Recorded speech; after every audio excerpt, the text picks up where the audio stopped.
We're live. Hey, it's Melinda from Hope When There Was None. I am coming on with this amazing survivor story from Kelly. And I'm going to just let her take it away in just a second. We will have a rebroadcast of this on YouTube. I will have it uploaded to the podcast on Insta. If you have any questions, please throw them in the comments. If you want to just give her a shout out to let her know that she's amazing, you can do that too. Kelly, you go ahead and take it away now. Thank you. You're welcome. So I think my ultimate goal for this is for you not to have to put an explicit on it, but You do that. Hi, Amanda. Aw. it's my bestie. Hi. Thank you for watching, Amanda. That's awesome Um, support. yes, I love her to death. So I guess like I'm gonna go through different traumas that I've had throughout my life, kind of up to the most recent, which was domestic violence. But I think that I decided to do it because for one thing, I honestly I feel a lot of shame. I think that sometimes when we have lives with lots of trauma, um, it makes us it's kind of embarrassing almost, and I kind of want to step out of that, and just I'm not it's my life, like I'm not embarrassed anymore. But then also, I think a lot of survivors, we go through different cycles of trauma. Yeah. And so maybe some of what I say you'll relate to, maybe some of it not. But for me, it started when I was a kid. My dad is very emotionally and verbally abusive. He's been out of my life for a while now, maybe 6 years. I stopped contact. He's the type where you give him an inch, he takes a mile. Mm. So I just kind of had to put a very hard boundary of no more contact there. But he did a lot of drugs and he drank a lot. He kept booze actually in the car, Jim Beam and Diet Coke under his seat. And I remember, like, if I was in the car, we'd be leaving places and he'd always fix himself a drink Mm. before we would go. I have memories, like early memories of staying up with my mom, waiting for my dad to come home, folding laundry with her, watching Johnny Carson. And it was lonely, and I felt bad for her.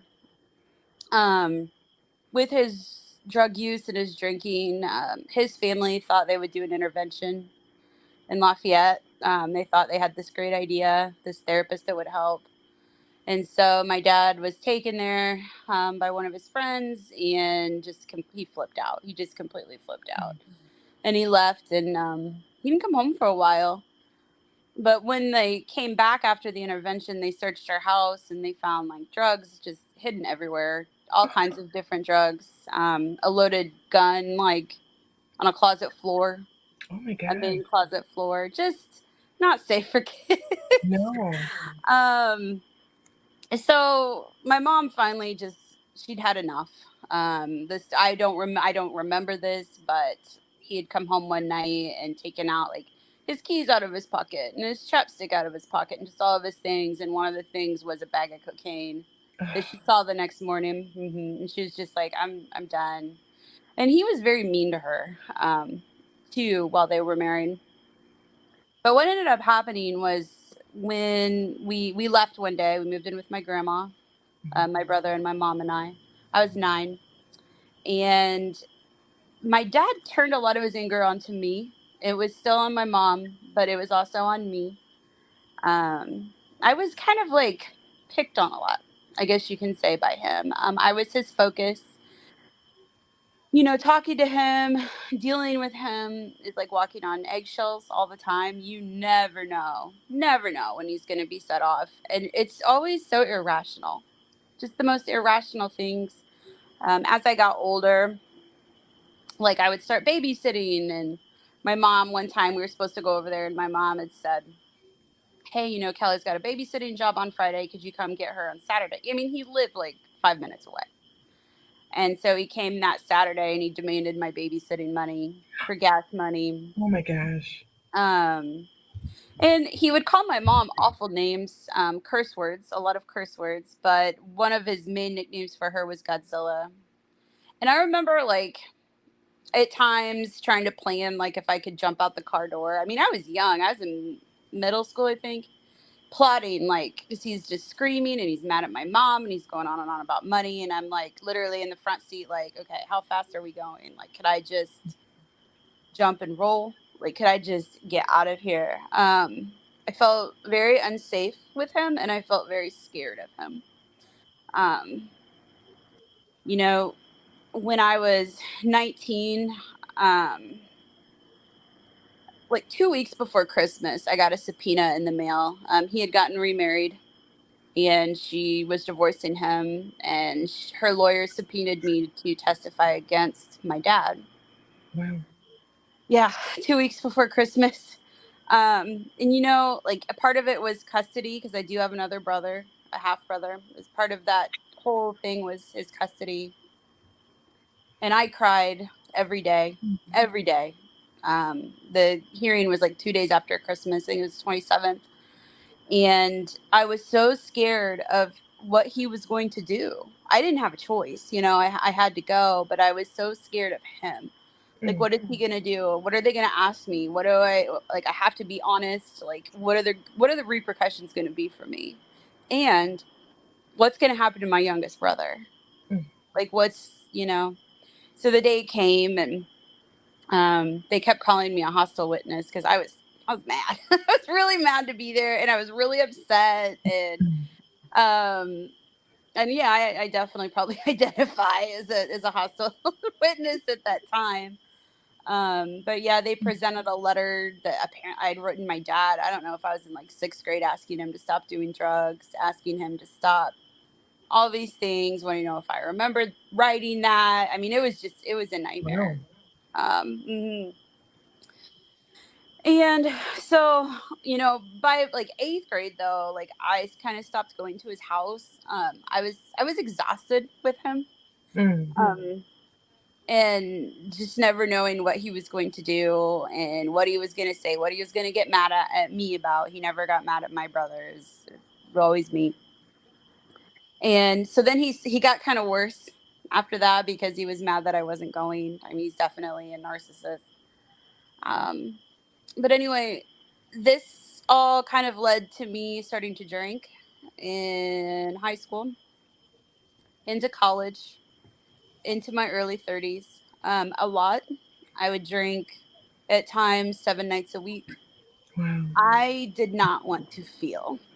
Mm. I was so tired of feeling. I was so tired of, he ruined every Christmas for, my gosh, 25 years plus. um I was just, I couldn't feel it. I didn't want to feel anymore. And I had so many friends that would be like, oh yeah, I remember freshman year with you or sophomore year with you, we had so much fun partying. But for me, that was my life. Like, when I was a happy drunk. So for me, that was a way to get away and escape. I was a very sad sober person. Mm. um and I remember starting to have like suicidal ideation, I think my junior year. It was just a scary, rough time. So I continued drinking that heavy. I got married when I was 29 to a guy, my first marriage. Um, Things were okay-ish between us, but about 2 years in, I started getting sick. We didn't know what was wrong. It actually ended up taking 4 years to figure out what it was, but I was declining, first slow, and then it became rapid.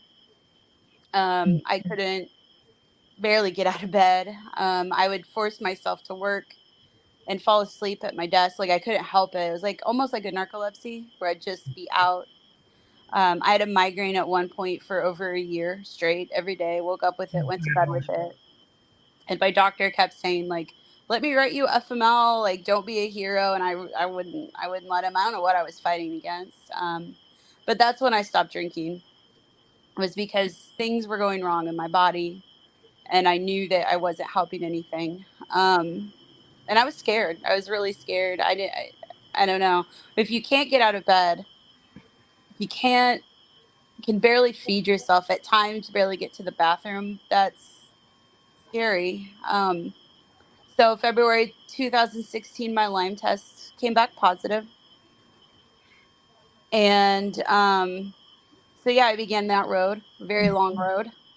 But even before that, between when I started getting sick and the actual diagnosis, something really big happened. Um, I left work on a work break. I was going to get band-aids because my feet had blisters. And I went to the CVS just down the road, and I was walking back out to my car, and I was looking at my receipt, my super long CVS receipt. It was so long. And I was so excited because I had extra care bucks. I still live and die by my extra care bucks. Like I have big plans for them every time. I was literally like thinking about my extra care bucks. And I was so stoked and like, what am I gonna get? How am I gonna, get the best for my extra buck? And opened my car door and threw my purse into the passenger seat, like I always did out of habit, and turned to close the driver's side door, and there was a man. I had seen him when I was walking into CVS. He was just leaning on the building smoking, but I mean, people do that. It wasn't like a weird thing to me then. Um, and he started yelling at me to scoot over, and he had a gun, and he was waving it at me. I was fighting so hard, I broke my car door, my driver's side car door. I was laying on my back, kicking furiously and kicking until he hit me in the face with the gun, and the barrel was right there, cut my lip on the inside. So then I was like, okay, I guess I'll scoot over now. And I laugh because I've told this story so many times. I can tell it pretty easily. Yeah. Um, so not trying to make light of it, but also like it's I don't know. So we drove. He asked me if I knew where an ATM was. I couldn't believe he was asking me. Like I'm supposed to guide my abduction and robbery. Like, okay, dude. Um, but anyway, so I was pointing out random ATMs, like there's one at the gas station over there. He was screaming at me the whole time that he was going to shoot me if I did anything. Don't look at me. I'm gonna effing shoot you. I mean, just screaming and waving the gun at me. So we pulled into a bank parking lot that had an outdoor ATM, and he made me lay the seat back because there's people in the parking lot and I could hear them. And he's just like, "Get down, like I'll fucking shoot you." Oh, there was the explicit. I just said the F bomb. But he was screaming at me, darn it. But he was like screaming. And so anyway, I was back in the seat, and then finally he told me I could get up, and he wanted to look at my debit card. So I showed it to him.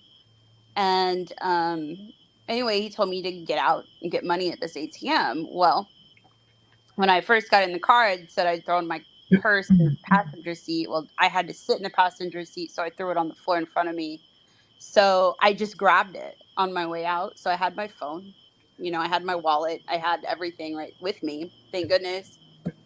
And so I went and I took out some money at this ATM. There was nobody in the parking lot, and it was a really long building. So I was trying to think, like, okay, could I run? If I ran, like I was plotting, like if I ran, what could I do?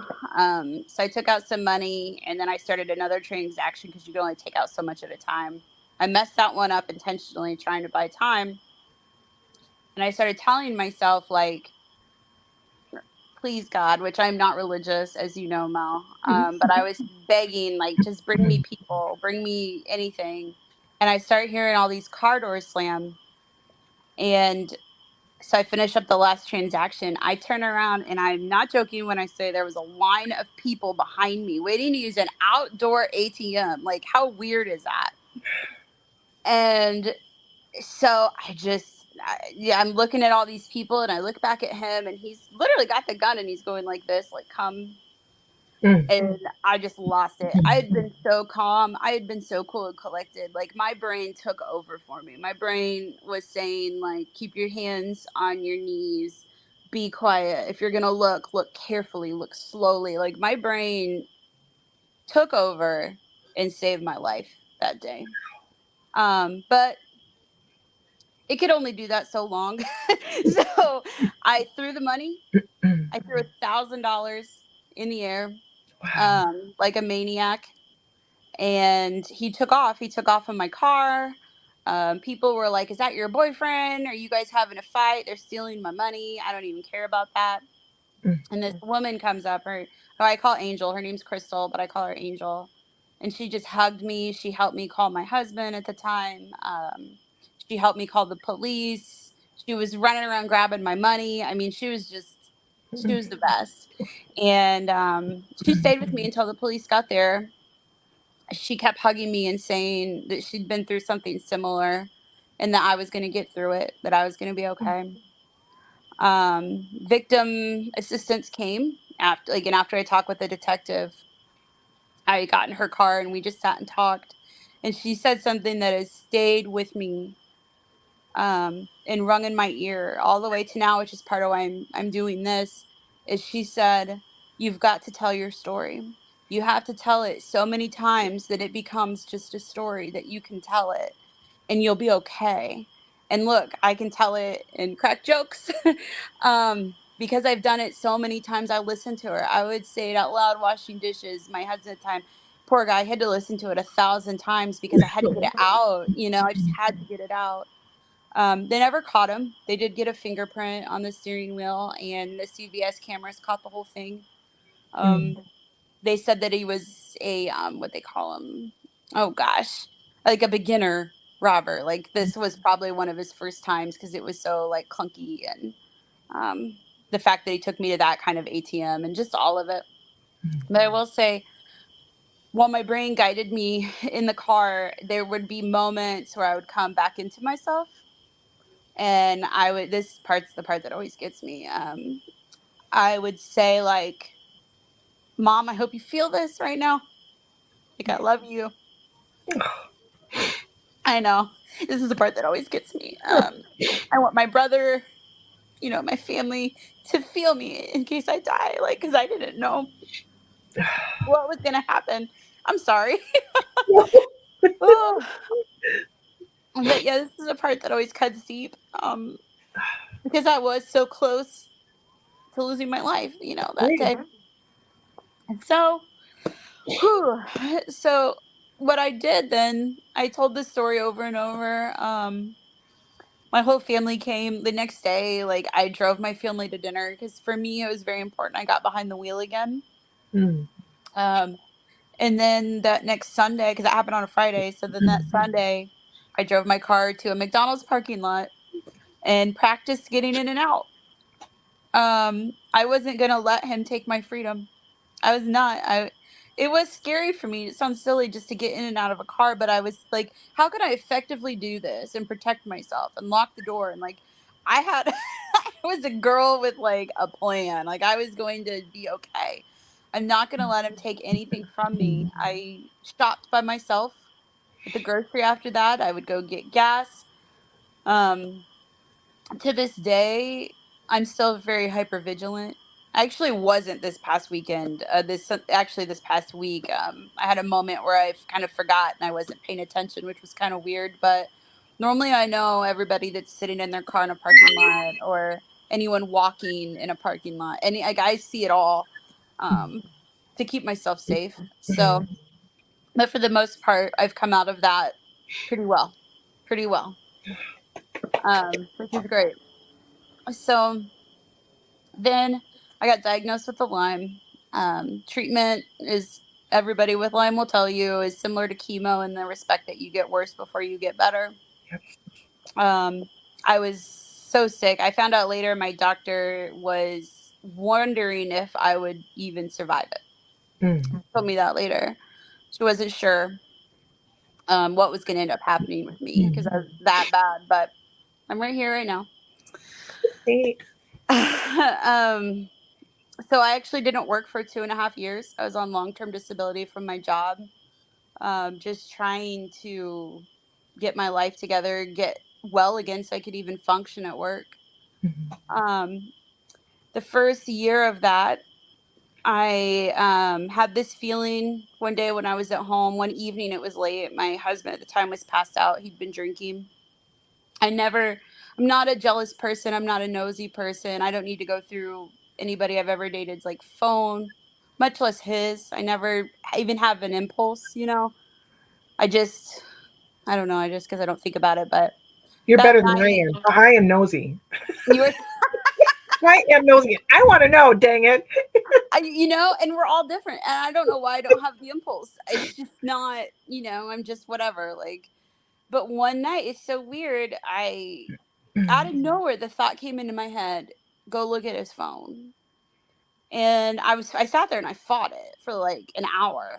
And I was like, I'm not gonna go look at his phone. Like, go look at his phone. I'm not gonna go look at his phone. Finally, I went and looked at his phone. I grabbed it and I went in the bathroom and figured out the code pretty easy and found that he was speaking with sex workers. Um, yeah, I learned a lot about the lingo that day. Like, I was literally having to Google things, like trying to understand what am I seeing right now. Wow. So I took pictures of it with my phone because I didn't want to send them from his phone to me because I didn't want him to know that I knew. And he was going to be at work the next day. It was actually the next day was going to be a Saturday. So I called my mom and my stepdad at like midnight. And I just said, this is what's going on. And I sent them the pictures and I said, you got to get me. Come tomorrow and get me while he's gone. Mm. And they did. They came, my bunch of my family came to help me pack stuff because I was too sick to do much, Right. and moved me home. I was up with my parents for like a year. Um, I filed for divorce. He was, he and I are very good now. When we divorced, we actually sat and just had this full conversation. Like, let's just air out our stuff. He still denies, I will say that anything ever happened with the sex workers. I vehemently disagree, but that's okay. Um, he ended up talking me back, so I moved back with him. And by this time, I was starting to get better with my Lyme. I'd been in treatment for 2.5 years. I knew it was going to be time to go back to work. Um, my Lyme doctor, who I won't name because we got to protect our Lyme doctors because a lot of them treat and lose their licenses and this and that. So I don't want to say who she is. But to get me through, because I was so bad, she prescribed me Vicodin, Klonopin, Ambien ER. And I was taking these drugs daily for a long time. And I thought I was acting fine on him. My stepdad says I was a zombie. So, I mean, he saw me. I'm sure that's probably how it was. But it was time to start getting off these meds. And I couldn't. I was definitely physically dependent, which addiction runs in my family, obviously. So I didn't know what to do. I was talking with my doctor. I was stepping down on the Vicodin. I was taking like the highest dose that you could. But every time I did, I was a hot mess, very suicidal, I mean, it was bad. I was like, how am I going to do all this? So she and I talked and decided to send me to detox. So I did that. And I was in for 5 nights. I got off the Vicodin, I got off the Klonopin, I got off the Ambien ER. What they don't tell you is that benzo withdrawal really kicks in usually later, a week or two after you Oh, stop wow. it. Hmm. Wow. So I found a new therapist right after that. She actually used to work at the place where I detoxed, Mhm. and the Klonopin withdrawal hit, and it was bad. It Mm. was a probably one of the worst 6 months of my life. Wow. Yeah, I wanted to die every day. I've had suicidal ideation for a long time, off and on. A lot of people don't realize how normal that is. I didn't think it was normal until my therapist like got it through my head that it's normal. People feel this way, but my thoughts had like gone to I have a plan now. Mhm. I felt like I was white knuckling my couch every day just stay there and not go get the blue knife in the kitchen. Mm. Um, so that was like a battle for 6 months. In that 6 month time, I mean that anxiety was out of control. But in that time, my husband, who supposedly was working on himself and gonna do better, pretty much ditched me completely. So when one day the Klonopin withdrawal just was done, it was just done. I was awake, I was alert, I was out of my anxiety, I was clear headed for the first time in so long, and um, I said enough. Like I think I'm done with him, and so we kind of started separating, and he got his second DUI, and then I knew I was done. Mm. So anyway, I moved in with a roommate. Blah blah blah. Started getting my life together. Blah blah blah. There's just so much, you know what I mean? It's like I could just talk forever if I got into all the details, but blah blah blah. I got a roommate. Got my life together. I didn't start dating for a while. I was kind of enjoying just being free and like just sitting in my bed and eating pizza and cookies. Like when Oh, girl, why aren't we doing that now? Hello. I look at me, I did. Yeah, you and I can have a date tomorrow, right? Yes, Pennsylvania. yes, ma'am. Yeah. Yes, ma'am. So yeah, it just, I was enjoying my life. I was enjoying my freedom. I lost a lot of weight despite eating pizza and cookies in bed. I was happy. So happy. And like 2 years into that, I met who I only call Satan. That's how he goes. I do not call him anything else than that. Will not use his name. And Mm. he he love bombed me, man. He love bombed the crap out of me. Um, After like my first husband was always very distant and not very lovey. I mean, he would even get mad at me and not talk to me for days at a time. I wouldn't know why he was mad, but there was just this big wall between us that was never. I could never penetrate that, and I tried with like therapy, everything. It's part of why I felt fine walking away. I wasn't even heartbroken because I was like, I know I've tried everything I could, with this man. Like I've tried so hard. But with this guy, Satan, um, he was everything kind of that I wish Kevin, my first husband was. I was trying to not say names. It's Um, hard. I know it's hard. mhm. That's okay. You didn't say a last name. You're good. Yeah, that's You're true. good. That's true. Yeah, you're fine. So yeah, he was kind of like behaved a lot the way that I wish my first husband would. And there were there flags. Well, yeah, you look in hindsight and it's like so easy to see the flags. But at the time, to me, like he'd been divorced before and all of this, like I thought, it's baggage. It's just baggage. He's got trauma. I've got trauma. Hey, like I get it. Um, so we got married. He pushed me to get married pretty fast. Obviously red flag, but I didn't see it. Ironically, he's basically my dad in a lot of Mm. ways. I kind of married my father, and on the honeymoon, um, he completely lost it. Mm. I brought a game to play. We were like in the woods in Tennessee in a cabin. Like I thought, through our time here, maybe like we could play this game. I hadn't even really looked at it that much, but one night we broke it out and he was reading that it would take a game. It's a game that could last like 4 to 6 hours. I didn't know that. Yeah, I had no idea. And had I known Mm. that, I would have just said, "Oh, yeah, let's not do this right now. Like that's ridiculous." But he read that and that was enough. And he then said that, and this is where the twisty stuff comes in, that I brought that game so I wouldn't have sex with him on our honeymoon. That it was I write like they think that A goes to B to equal C, but usually, like with the abuser, things just don't make sense. No. And they just don't make sense. And I was like, no. Like, I just brought it, like, whatever, and I'm trying to explain myself, but he doesn't care. The game pieces are everywhere. He starts destroying the cabin, which becomes kind of a hallmark for him. He likes to destroy, very Mm. destructive. I was up the entire night. I was in bed under the covers, which is also another thing that ended up happening all the time, where I would just hide. And I was taking video under the covers. On the screen of the video was my thighs. Um, but I was sending it to my best friend in case he killed me. So I'm sending her these videos. She's getting them, completely panicking, not knowing what to do. And I'm like, I'm just sending you in case I die, in case something happens. Like, here's proof that this is what's going on.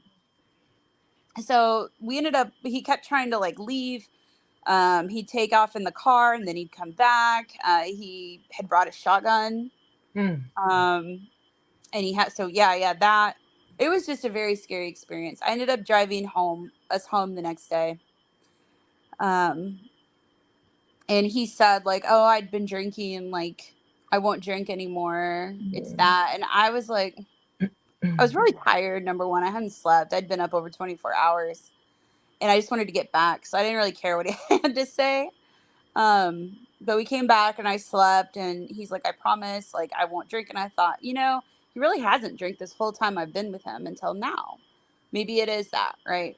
I start rationalizing, and he doesn't drink for a while as far as I know, but he would still have outbursts, but they weren't like on that scale. That went on for a couple months, and then it was on. Mm. Um, I don't know. He would just get mad at me all the time over nothing. He'd stay up late at night and look at the phone bill to see numbers I called and then accuse me of cheating on him. I'd wake up to him dumping water on my head. Just screaming. I mean, like, telling me, like, calling me every name in the book, throwing things at me, just destroying things in the apartment. I was calling his parents, telling them what's going on because I'm like, I need help. They were telling me not to tell my family and that they were going to help. Mhm. Wow. So I started planning, because this wasn't going to work. This wasn't going to work for me. I had a job that was in an office building. I had a feeling I was going to need to leave the town, the city I was in. So I started looking for work from home jobs. And I started applying, and I got one that I'm in now. And I started in January. January, not this last one, but a January. I'm just trying not to put years on things if I can. Um, and I was in training. Well, first of all, I had to get my insurance license, which is really hard to do. The test is so hard. And he would just scream while I was trying to study. I mean, he'd just get mad, like tell me intentionally, you're trying to not have sex with me and you don't love me and you're cheating on me and you're doing all these things. It was just constant crazy. So I got the job in January, and then one February, exactly a month later, after starting the job, um, he completely lost it for the final time that I was willing to deal with and be there. And I called my best friend, or I texted her, one of the two, and I said, please come over now. I called his parents. I said, get here now. He was throwing things at me. That was the first time I physically got hurt, was when he was flipping out that time. Um, and my best friend and I gathered as much of my stuff as we could, but he kept taking my bag and throwing it. So like anything I'd pack, like I'd have underwear just flying through my apartment. And this was also when I first realized how much I dissociate. Mm. Um, my best friend was scared to even barely come in because he was that bad, like that bad. And I was basically not reacting. I was just doing. It was like she said, it was like I wasn't scared at all.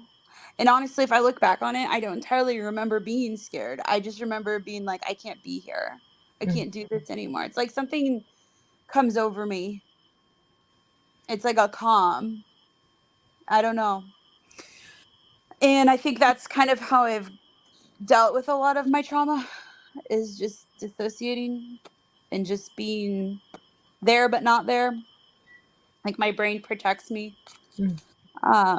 And so we left, and I stayed at her place on a cot for like 2 weeks. While I was over there, He destroyed just about everything I owned. He took a knife and stabbed, slashed everything, like all my clothes, my bed, my car tires, broke out my taillights. Um, I was trying to get in touch with the police. I was literally sending them texts and voicemails of him threatening to murder me, Mm, threatening to shoot me. He was texting one of his kids saying he wanted me dead. I had that text too. Police didn't do anything. mm, And then he tried to kill himself. It was a nightmare. And I'm also in this new job and training while all this is happening. How I got through that, I don't even know. A lot of it, I credit my best friend and her husband because she would keep a running list of what I needed to do. I kind of just gave everything I had to my job every day. And then after that was done, I was like a zombie. mm. And I knew that I had to get out of there because of her family's safety. They have kids. Yeah. He had come by the house. It was like, this isn't safe for them. I got to go. So ended up at my parents until my apartment was ready. And here I am now in this apartment talking to you. And I think that like what's gotten pushed me, like I started this job right when everything was really blowing up and he would call me no matter how many numbers I blocked. I just shut down Mm, all my social media for a while, start new accounts for a while because he wouldn't stop. The emails wouldn't stop.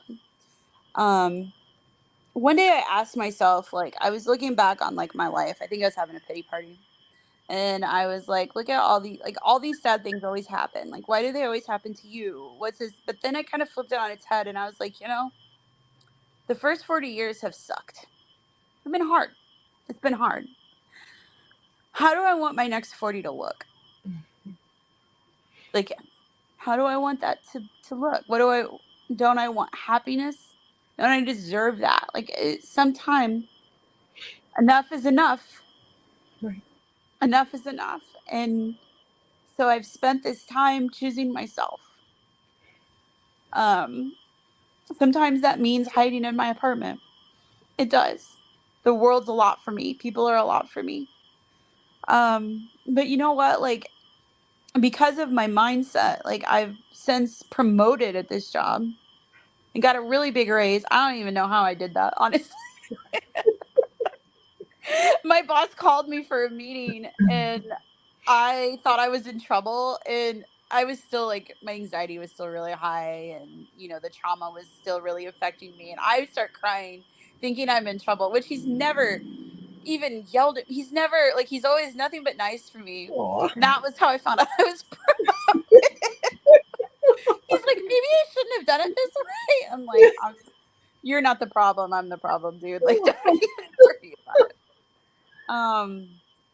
But yeah, like I think what I want people to know is that at some point, like it's easy to live in your trauma. I get it. I've done it. And sometimes I feel like it's almost easier in a sense. Like you think it feels easier because it's what you know. But at some point, you have to say enough is enough. At some point, you have to say that you are going to break the cycle, that what has been going on in your life. And you have to ask yourself how you want the rest of your life to look Yes. and and you deserve it. You deserve all the good. And I feel like since I've met you, Mel, like just having you in a group of people I identify with all of this and can speak with like totally openly about it has helped. Other things that have helped me is getting out, making myself do things, make myself have fun, make myself have fun. But really, Yeah. allow myself to laugh, allow myself to be free. I sing and dance in my apartment all the time um, to bring myself some joy. I've met an amazing man. It's the first healthy relationship I've ever had in my life. We don't even really fight. He's never really raised his voice at me, never cussed at me, never nothing. And we've been together a year and a half now.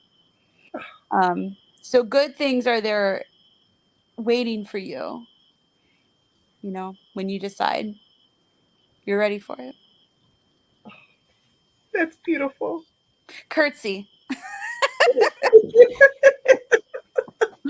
That's beautiful. That's beautiful. And I actually got to meet this fabulous lady, if you don't mind me sharing. I have a retreat annually, and she very bravely showed up with cookies. I spied the cookies right away. I'll be honest with you. My mom made she did. That's, I and can't that's bake. what you said. You're like, "Hi, my mom made these." Okay. She's like, "I I'm know sorry. nobody here. I know none of you." And we talked a little more, and I said, "Come on, let's meet the ladies." And you did, and I'd like to think you had a blast. It was so much fun getting to know you, and over the past few months have just been amazing. You've been such a bright spot in my life. Thank you. Yes. I'm not Thank trying to you. make you cry, but thank you. And I'm so proud of you. I am so proud of you just doing it even when you don't feel like it. We text sometimes, we talk about that, and you're like, I'm not, I'm just saying covers over the head, and that's okay. And I think that's fine. Yeah, we all Mm. do and your story resonates with me so much because I can picture little Mel in the car with my stepdad, and I'm trying to think, how can I get out of this car? Yeah, so I mean, a lot of your story here and there, and even like Manda that was on a few days ago, I just resonate with so much of the different stories, and I think we all do that. That's why we have that common bond that you mentioned that we just are so attached to all of us now because you can relate, even though we're different backgrounds, we're all different ages. It's just that commonality that I know, I get you, I hear you, I see you. Yes. And before I came to that retreat, I was struggling so hard because I didn't know, besides my mom. My mom knows what it's like. But outside of my mom, like, cuz if I talk with my mom about her trauma, that's also mine. Yeah. Her trauma is also partly mine. And that can be hard for me to, it's like we relate and we understand, but it also can be hard, like, because I'm like, man, I remember that, so then I feel like I'm re-traumatizing myself. But meeting people who just get it, and no matter what I say, you guys are just like, yeah, like, bring it, we're here, we're okay, we can do it, and like that makes that's made so much of a difference in my life. um and Mel's the best. This is my big shout out. This is my Mel plug. Stop. Mel's the best. Mel can Thank help you. change your life if you're Thank you. ready. Oh, thank you. True. Thank you. Thank you very much. It's powerful stuff. Thank you so much for sharing. I know this is going to help somebody out there, whether it's they have something, a chronic illness, and I know that's something similar that we share, that Lyme journey, if it's a chronic illness, or if you had that situation, if you're listening, maybe you were held up to or assaulted, by all means, message me. And I'm happy to go ahead and, if you have any questions for Kelly, you'd like to reach out to her, I will do that. I'll send your information on to her if anybody has any questions, or maybe they just want to friend you because you're amazing. Girl, I know. And a big shout out to your bestie and everybody that helped you during that time, because there are some times when we don't have that as a victim or survivor. We don't have that family or nucleus where they can go ahead and help us and support us, and you had that for a lot of it, and that helps so much. But it is still lonely, like you had mentioned. Here I am alone, or here I was alone in my apartment, and it's still lonely. Even that healing journey, it really is. It's true. Like, even when I was living at my mom's, I was working there, my work from home job, I'm working there, and I was with my stepdad like 24/7 because he's retired. I was never really alone, but I still felt alone. I did. I just felt so like I was on an island, and like, look at Kelly, the trauma girl, like, that's how I felt. Like, I felt like everybody was looking at me in this constant, and I'm not saying that they were, certainly not, but it's just my perception was, oh, everybody feels so bad for me, and when's Kelly gonna get her life together, and when she this and when she's that, and that's what I thought people were thinking, which I've asked them, they were not thinking that. um so it's, I'm like, do you guys feel this way about me? And they're like, oh my god, no. um But at the end of the day, like, even if everybody was, like, I can change it at Yeah. any time, and it's hard. And I've told you, Mel, like, I have a football coach in my head. I do. He's been there. He's If you've watched Friday Night Lights, it's my coach Taylor. In my head, that's always like, we got this. It's always we. I don't know. I don't know how many people are in my head doing this with me, but there's a we. Like, all the personalities together. But it's like, we can do this. We got this. Like, we don't stop. We don't quit. And I don't have a quitter mentality. I do not. I will not. I will not succumb to any of that crap. And I'm learning to find my voice Mm. and stand up for myself and say when enough is enough with somebody if I have to. Like, I just, it's time to choose me. And like, all of you survivors out there that are still like kind of stuck, just choose you. Because even if you have family and friends, or if you don't have family and friends, no one can get you out but you. Mm. Like, no one but you. It's like a conscious decision that's really hard to It make. Definitely not undermining that, but is. you It, deserve it. but good for you also for seeking out help.